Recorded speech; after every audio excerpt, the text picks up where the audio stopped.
নিমক হারামকে আপনার জীবন থেকে বাদ দেওয়ার ক্ষেত্রে never ever compromise on it. এই ক্ষেত্রে বিন্দু পরিমাণ কোনো ছাড় দেবেন না if you want to be happy in your life. প্রবলেমটা হচ্ছে sometimes we feel confused about it, যে আদৌ এটা করা ঠিক হবে কিনা, আমি কি বাদ দিব কিনা, মানুষটা কষ্ট পাবে, মানুষটা আমাকে ছাড়া মরে যাবে। এই যে আমাদের একটা কনফিউশন, আমি এই কনফিউশনটা দূর করতে চাই এই কথা বলে, নিমক হারামের জাতটা এত খারাপ যে এর জন্য আপনি যাই করেন, যত স্যাক্রিফাইস করেন, যত এফোর্ট দেন, যত ট্রাই করেন, যার জাতটাই হচ্ছে নিমক হারাম, সে নিমক হারামি করেই ছাড়বে, কারণ তার জাতটাই হচ্ছে এমন। প্রিয় ভাইয়েরা, প্রিয় বোনেরা, সুন্দর একটি কথা আপনাদের সাথে শেয়ার করতে চাই এই মুহূর্তে, এই পয়েন্টে।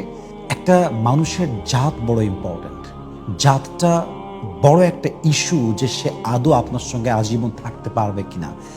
গরু ঘাস খেয়ে দুধ দেয়, আবার সাপ দুধ খেয়ে বিষ দেয়।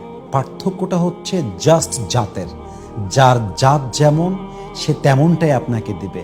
যে বিশ্বাসঘাতক, তাকে আপনি যতই ভালোবাসেন, সে বিশ্বাসঘাতকতা করবেই।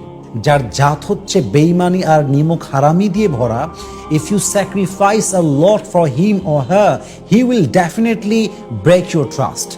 কারণ তার জাতটাই হচ্ছে নিমক খারাপ। সে আপনার বিশ্বাস ভাঙবে, আপনি যত এফোর্ট দেন, that's doesn't matter for him, he doesn't care about it. সেটা নিয়ে কোনো পরোয়া করবে না, কারণ তার জাতটাই খারাপ।